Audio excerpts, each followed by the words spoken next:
လင်္ဂလာပါခင်ဗျာကျွန်တော်တို့ AI တုံးလေးမြန်မာ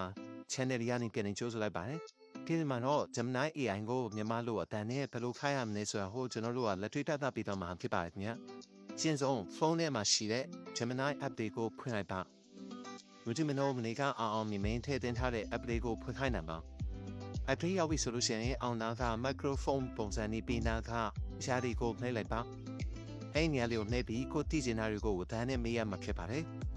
ကဲဟိုအဲ့ဒီဘေးကအကလုတ်လေးကိုနှိပ်လိုက်ပြီးဆိုလို့ရှိရင်အပြာရောင်နှိုင်းလို့တက်လာပြီဆိုရင်တော့စကားဆက်ပြောလို့ရပါပြီခင်ဗျာပထမဆုံးမေကွန်နံပါတ်1နေနဲ့ကျွန်တော်တို့ဂျာတီဟုတို့အကြောင်းကိုမေးကြည့်ပါမယ်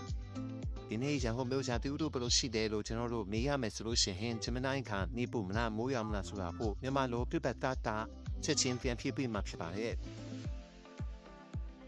ဒုတိယအနေနဲ့ကျွန်တော်တို့နောက်ထပ်တည်ကျင်တာတွေကိုမေးကြည့်အောင်မယ်ဆိုလို့ရှိရင်ဒီနေ့နောက်ဆုံးမြကပ္ပတင်းနေဟာဘလို့ရှိတယ်လို့ပြောပေးပါအောင်ဆိုလို့ရှိရင်သူဟာပြန်ให้ပြောပေးပါဟဲ့ခဝတ်တော်မှာပါရီပြပြနေတယ်ဆိုတာဟိုတည်င်းကြဖတ်เสียမလို့ပဲ Gemini စီမှာအလွယ်တကူနားထောင်လို့ရပါတယ်ခင်ဗျာတတိယအနေနဲ့ဇိပန် Tips Board ပါဟဲ့နားထောင်လို့ခေါင်းနဲ့မြန်မာတခြင်းလေးတစ်ပုတ်ဖွင့်ဝေးပါအောင်လို့သူခိုင်းလို့ရမှာဟဲ့ကိုနဲ့တက်ရတေးတခြင်းကိုလည်း Gemini ကိုတချင်းနဲ့ပြောပြီးတော့ရှာဖွေပွေးဖိုင်လို့ရတာမလို့ဖိုးပွားတို့ကရန်ကိုပြီးမှစင်ပြီးတော့အပြင်းလည်းပြေးနိုင်ပါတယ်ဟင်းချင်နီမတီးရင်ပူပါနဲ့ကိုတို့စင်နဲ့ဟင်းချင်နီကိုဖေဖော်ပြအောင်လို့သူ့မေးပြီးတော့ကိုကြိုက်တဲ့ခင်းရများကိုချန်ပြောဖိုင်ပါတယ်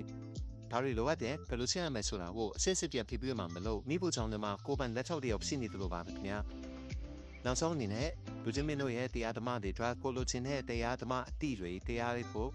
Gemini ကိုရှာခိုင်းလို့ရပါတယ်ကိုလိုချင်တဲ့မေကွန်ကိုတို့ဘွားစင်မဲ့စာသားတွေတရားတော်တွေကိုလည်း Gemini ကအခုလိုပဲအစဉ်သင်းရှာပြပြနိုင်ပါခင်ဗျာကဲဘို့ဆိုရင် Gemini ကိုတန်နဲ့ကျွန်းတင်ချင်းထိုင်းတက်ပြီးဆိုရင်မနက်ဖြန်မှာတော့ပိုးပြီးထူးခြားတာတွေကိုပြပေးဦးမှာလို့ဆက်မျိုးသိရှိပေးတဲ့ပါဦးနော်အားလုံးကိုကျေးဇူးတင်ပါတယ်